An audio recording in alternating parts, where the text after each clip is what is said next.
It certainly was the best that it could be done at the time.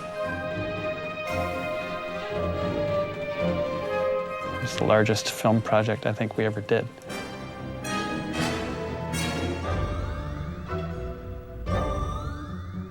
It was the first year of our company, Stetson Visual Services, in 1989, and one of our inaugural projects.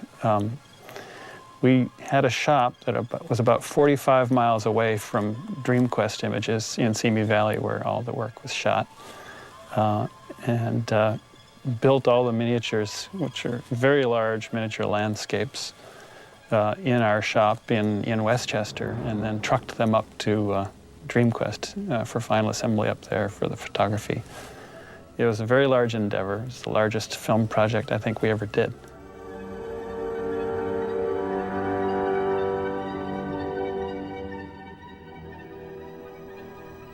We thought that it seemed odd that DreamQuest would look to us, because they had a model shop of their own, would look to us to do the work on the film. But when we realized the scope of the work, we realized that there wasn't enough room at DreamQuest at that time to really build and prep the miniatures and then get them in there. We ended up renting a warehouse next to our shop, so we had about 20,000 square feet of miniature construction space for the movie. And to do that off-site, even though we had to truck the stuff all 45 miles away, it really let us pre-sculpt and pre-build everything and then install it on their stages very quickly. All the final dressing was done on stage, so that all the details of the red soil and the tiny little trains and everything else, that was all, put in place up in Simi Valley. So it was several days of installation time for each of the miniature landscapes.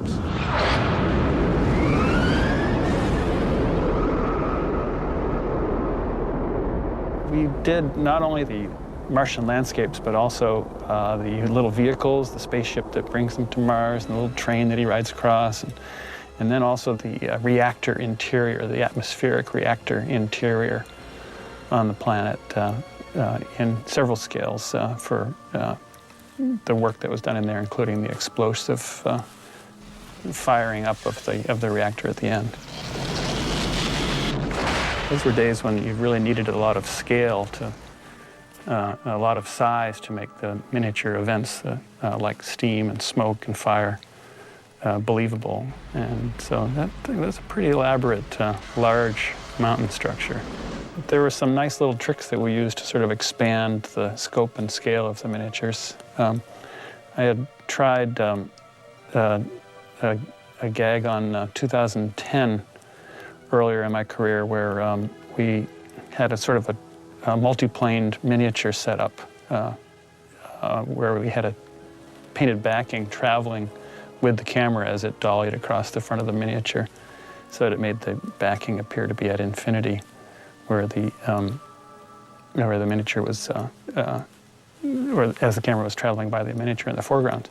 We did the same trick on Total Recall in the train ride from the spaceport into the city when Arnold's riding on the train.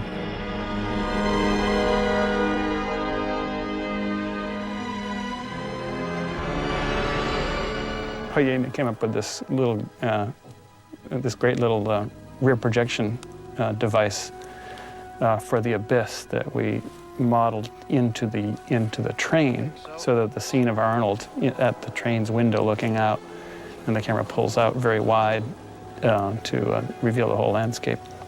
That was done actually as a rear projection gag. So, the shot of Arnold that Eric Brevik had shot in Mexico was then rear projected into this tiny little screen, probably only about this big, inside the train car. And the camera pulled out wide, and you see the entire landscape. It was kind of cool. We used a lot of front projection on the rods. We had two scales of the reactor rods. The small ones we wrapped with front projection material, and the cinematographer Alex Funke used a beam splitter device to illuminate the rods as they appeared to glow. Then the larger scale ones we built as acrylic tubes and lit them from within, so that as the camera got closer in, you'd see you needed to have that internal light to make them look more real. And Bob and his special effects team came up with some fairly large steam generator plants, so that as the rods are inserted into the ice base of the cavern, all this steam comes rising up in these huge clouds of steam. And it was pretty impressive to watch. Usually, miniature scale things don't look like much until you see them played back from their high-speed photography. But in this case, they were pretty big gags all by themselves. For miniature effects work, it was pretty great.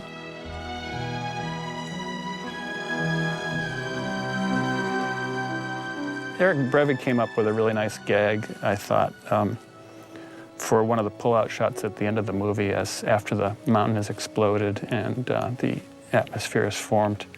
There was a scene where all the mutant residents of the city step outside into the air, and the camera pulls very wide, and we see a final wide tableau of the landscape. And Eric did that with a front projection gag on a little curved screen. It was probably only about that big, built into one of the miniature areas, and the camera pulled back from there, and it was really a seamless integration of the element that was shot for that, I thought. Alex Funke did a really nice gag for moving clouds for those wide scenes too at the end of the movie after the atmosphere was formed. The idea was to show sort of earth lighting at that time, so he had little cloud shapes strung on wires across the top of the set, and again, these were warehouse buildings and not huge stages, so he had a griffle on the top of the ceiling of the set, as high as he could make it, and bounced the light up into them, and then had these little shadow grids on wires moving, pulled by motion control across the set, and cast shadows practically on the landscape. I thought he did a great job at that. It's really beautiful.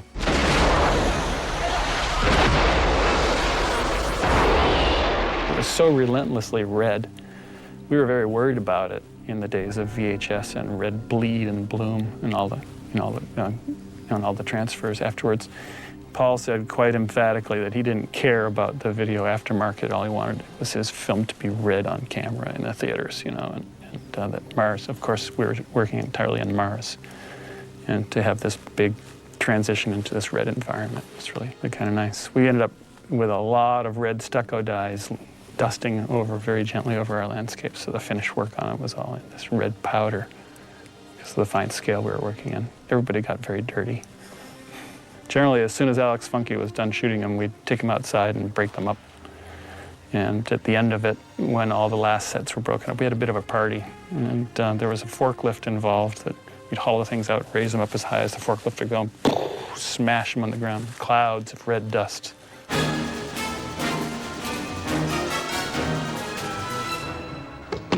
Get him! Let's go! Don't move! Let's go!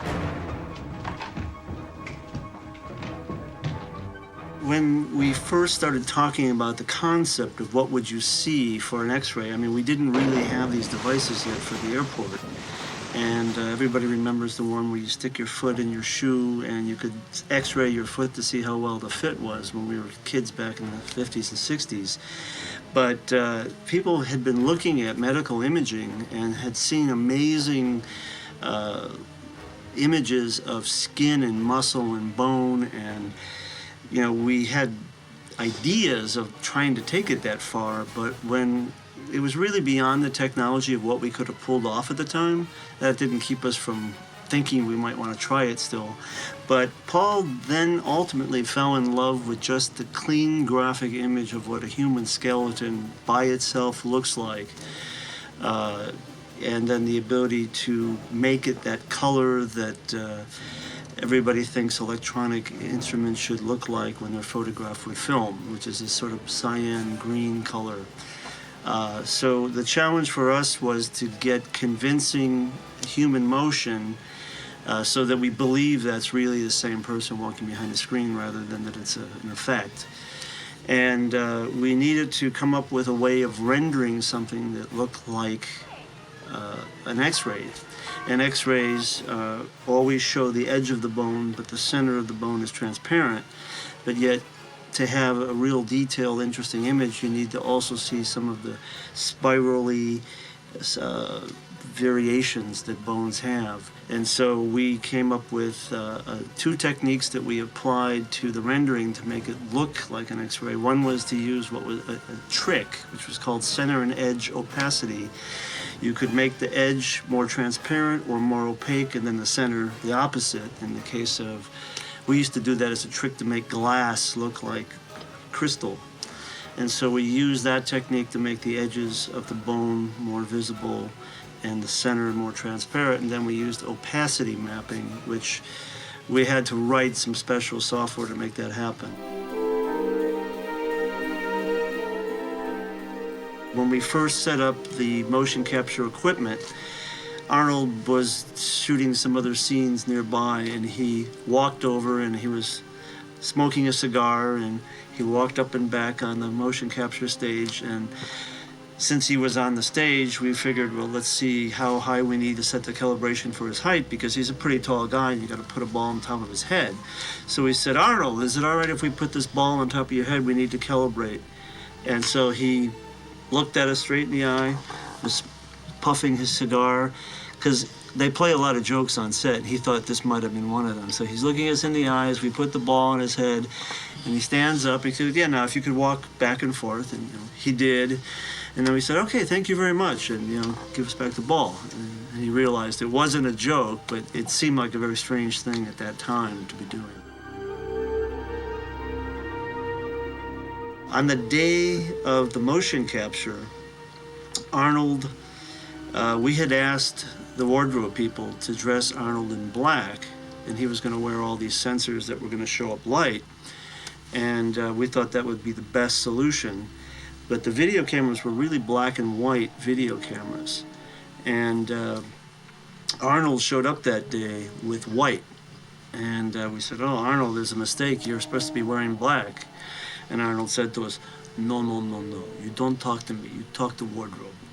I'm wearing this now. We shoot with this. He wore 18 balls, I believe, that were reflective balls. There were lights at 6 different video cameras around capturing his motion.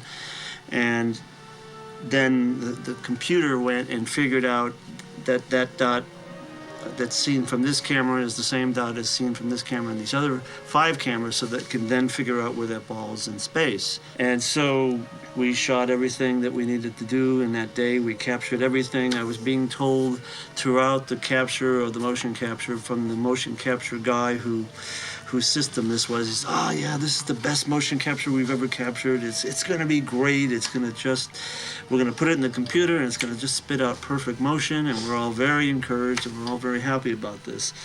And we complete the shooting and the capture. And then weeks later, we find out that it's not working at all. They can't get anything from it. In fact, one of the bad pieces of news from the motion capture company was they said, well, maybe we could get a cycle from his motion from it and give you that. And it's like, that would only work if he's doing something very regular, like just walking at a regular pace, and that was it. But Arnold comes in and he does a whole lot of other stuff, and then he breaks through the glass at one point. So, a cycle was not going to help us at all. So we realized we were going to have to rotoscope from footage that was not really prepared for that kind of work. So it turned out that it was a completely wonderful thing that Arnold was wearing white, because then we could make out his whole form, all of his limbs, and be able to rotoscope and match the motion of the computer skeleton to his real motion. Had he worn black like we had requested, it would have been much harder, if not impossible. So thank God Arnold's wardrobe person didn't do our request and that he wouldn't change.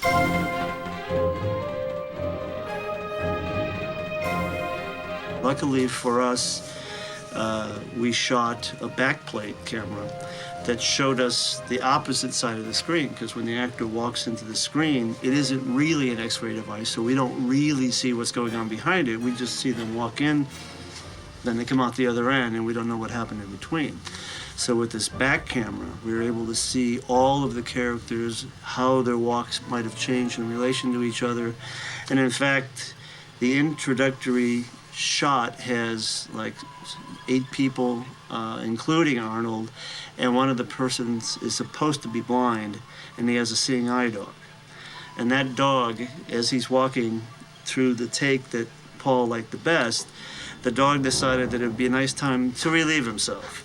And first, Paul thought it would be funny if the dog actually does that in the x-ray, because again, from the front, we could make the dog do anything we want because we couldn't see what he was really doing.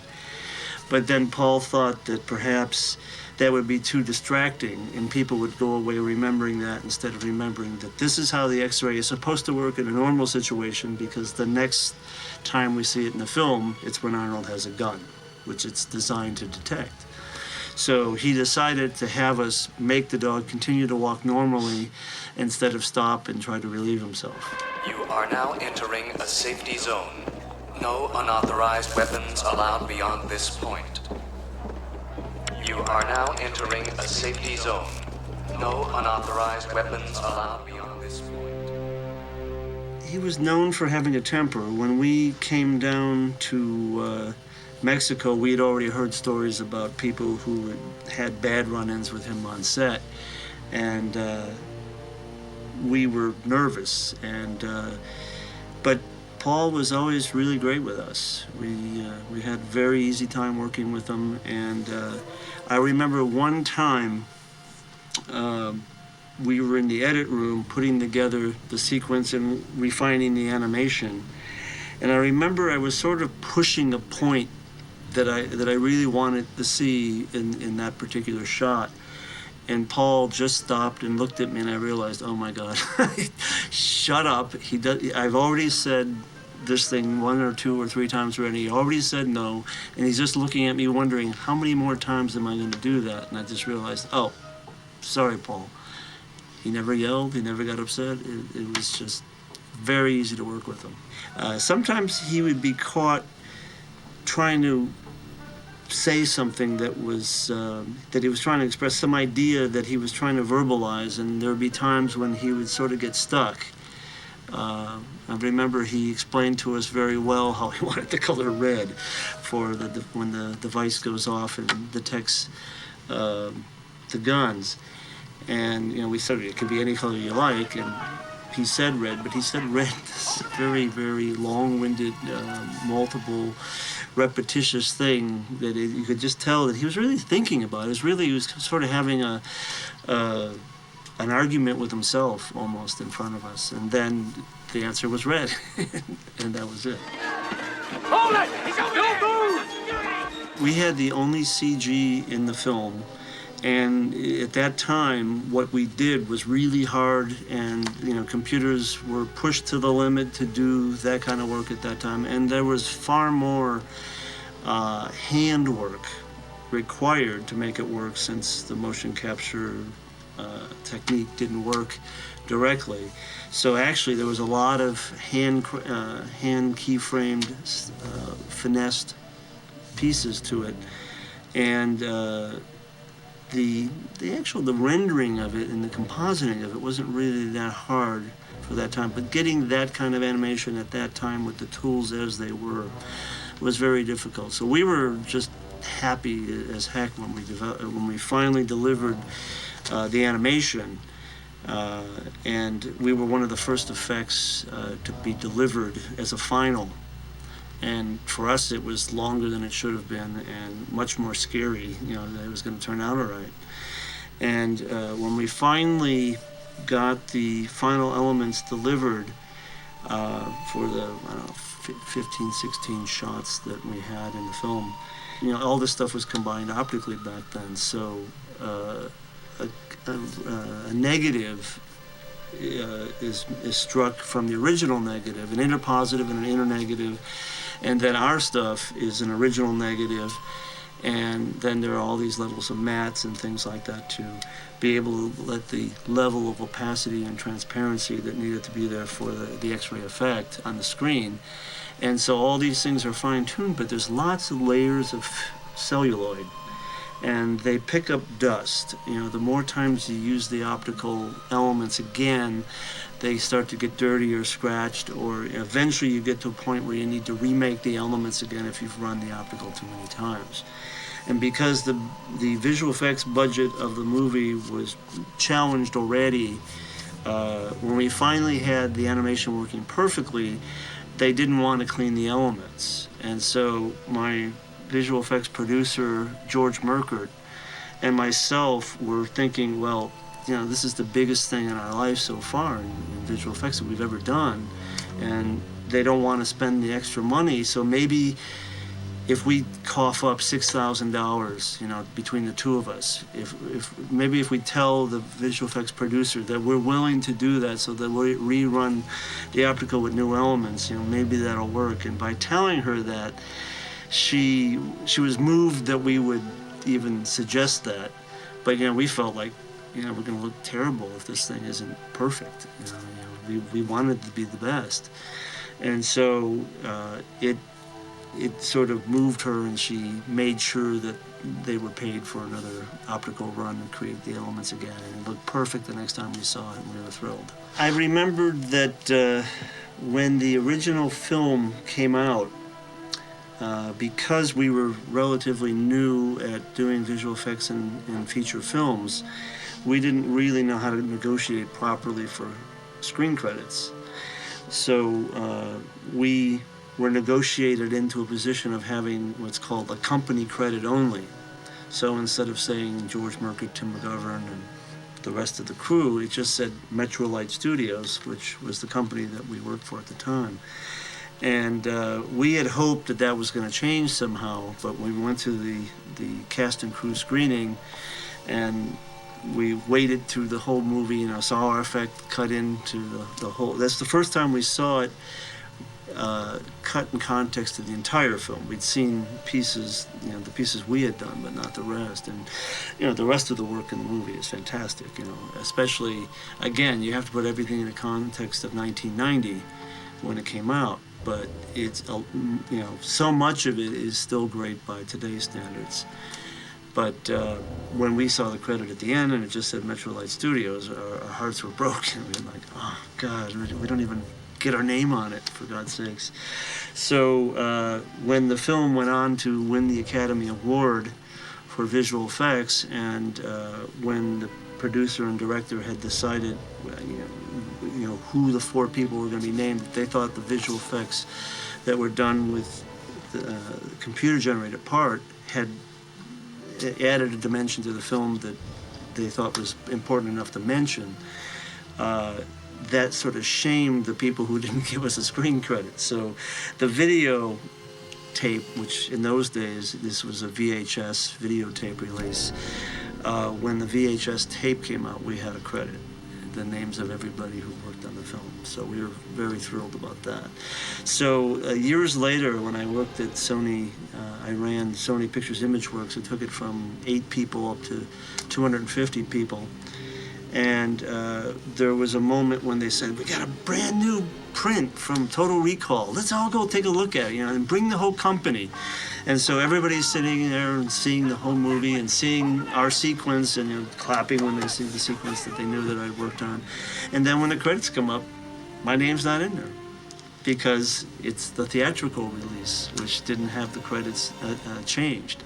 So everybody's sitting there talking to me afterwards, going, hey, you know, your name wasn't in the credits. What happened? It's like, oh, yeah, I forgot about that, yeah. No, it's in the video, but not in the film.